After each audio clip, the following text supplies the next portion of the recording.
Hi, Pi. Can you please introduce yourself? Sure thing. I'm Pi, a personal AI that provides a useful, friendly, and fun experience for all its users. My purpose is to help you with whatever you need, from answering questions to providing recommendations to engaging in conversation on any topic you like. Feel free to ask me anything. Great. I'm Dietmar, an interim manager. Please interview me. Nice to meet you, Dietmar. I'm excited to interview you about your experiences as an interim manager. To start, can you tell me a little bit about what an interim manager does and what makes it different from a permanent CEO or COO role? That's a good question. The core difference is that, as the word interim already says, that I come to go, which means I come for a specific purpose and visit for a period of time.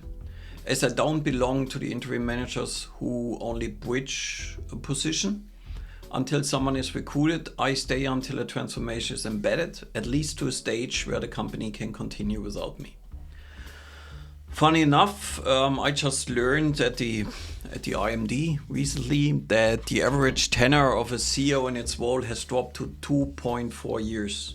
It's marginalizing the difference between an interim manager like me, who usually spends 12 to 18 months with a client, and CEO. That's a very interesting perspective, Dietmar. It seems that the nature of leadership roles is changing, with more emphasis on shorter-term, project-based work and less on long-term, entrenched leadership.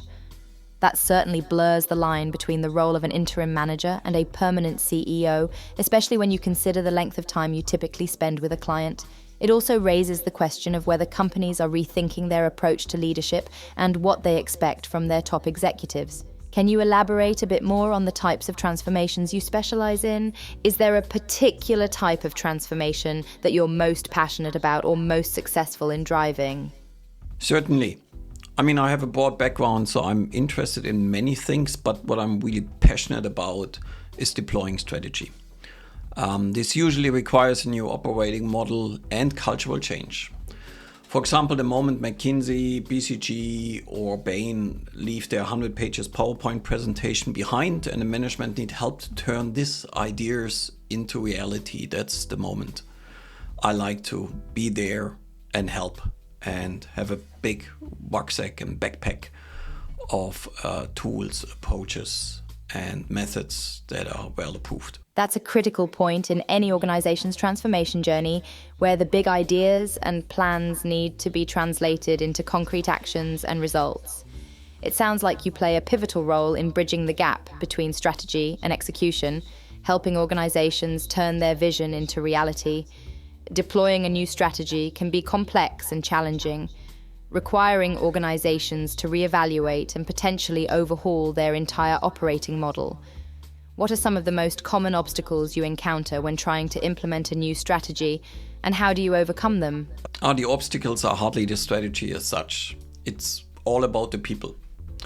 No strategy can be executed without the support of the right stakeholders, but also and especially the staff willing to adapt to the strategy and maybe even a new way of working.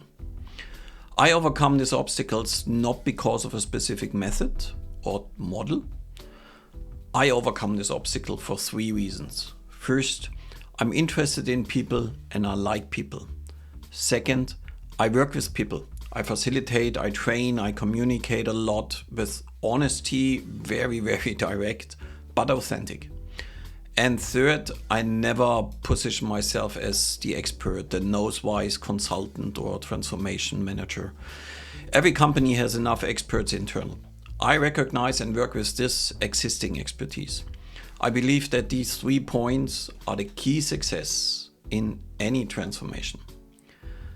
Considering that I achieved the best results in industries I knew nothing about, like the full lean transformation for Air New Zealand, I wonder why recruiting is still and always working for some and searching for someone within the same industry who has done the same thing with the same amount of staff and the same revenue responsibility. I think it's time to change this and get more outside-in views to really transform industries and companies. That's a great perspective, Dietmar.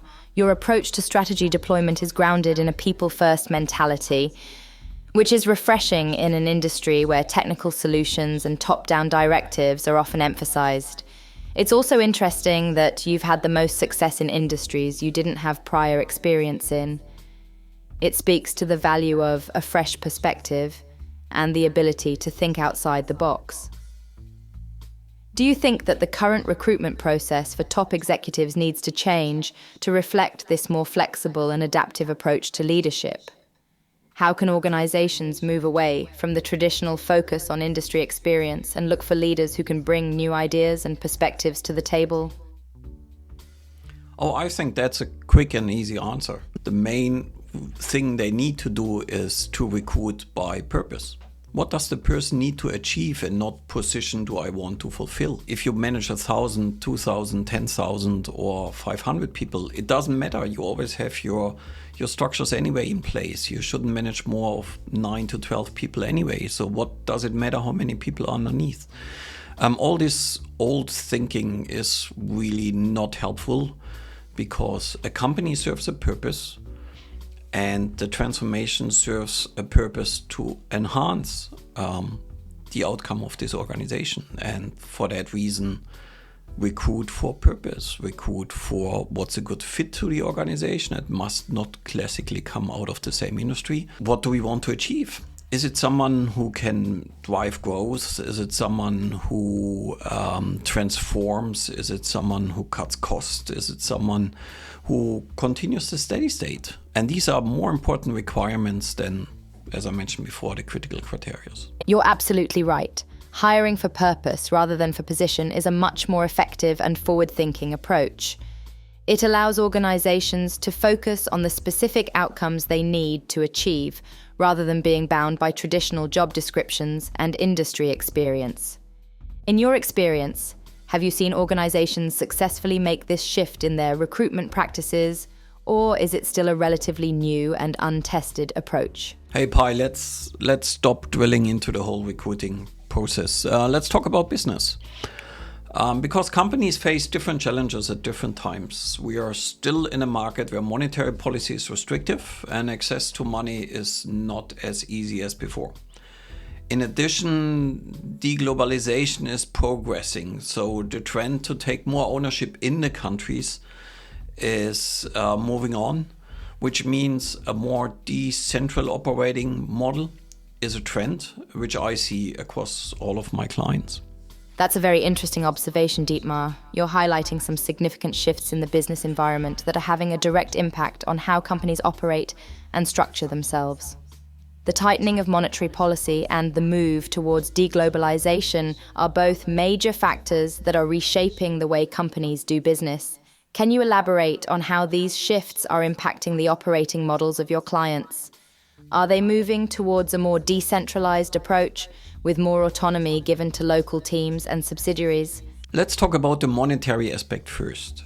Getting a loan from the bank has changed a lot. Banks expect ESG compliance. They want these goals combined with the loan, so they bundle it. They expect you to focus on environment, social and governance on the ESG aspect. But mostly they focus on carbon footprint emissions, so for scope 1 to 3 based on the GHG protocol, for example. This way, investors and money lenders have a big impact on the ESG strategy of a company as such. But decentralization is even bigger. It makes sense. An organization is like a nerve system. In VUCA times, meaning in times of high volatility, uncertainty, complexity, and ambiguity, an organization has to react fast. Like our nerve system. The moment you touch fire, you pull your hand back without consulting your brain. That's the way to act in markets and close to customers. The challenge for many companies is to strike the right balance between decentralization and building synergies, e.g. in strategic procurement on a global level. That's a really insightful analogy, Dietmar. You're highlighting the importance of speed and agility in today's fast-paced and uncertain business environment. And just like the human nervous system, organizations need to have the ability to react quickly and adapt to changing circumstances without having to go through a lengthy decision-making process. It's also interesting to hear about the role that investors and moneylenders are playing in driving ESG initiatives within companies.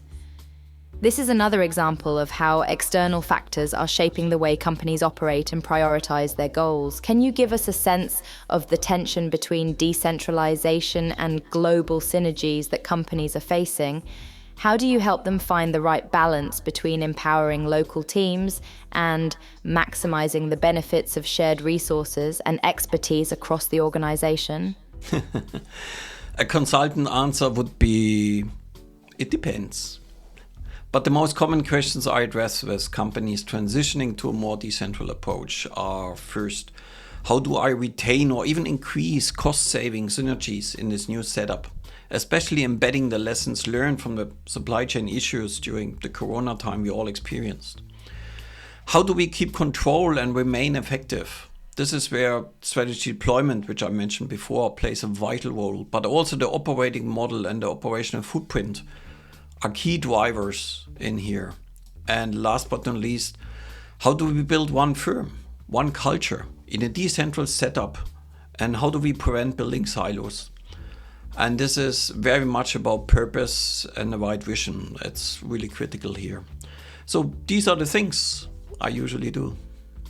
Throughout our conversation, you provided valuable insights into the world of interim management and organizational transformation, drawing on your extensive experience in the field. You discussed the challenges and opportunities that companies are facing in today's fast-paced and uncertain business environment, as well as the strategies and approaches that you use to help them navigate these complexities. Overall, it was a pleasure chatting with you and learning from your expertise. Your perspectives on interim management and organizational transformation are insightful and thought-provoking, and I'm sure that many listeners will find value in your perspectives. Thank you again for your time and insights. It was a pleasure speaking with you.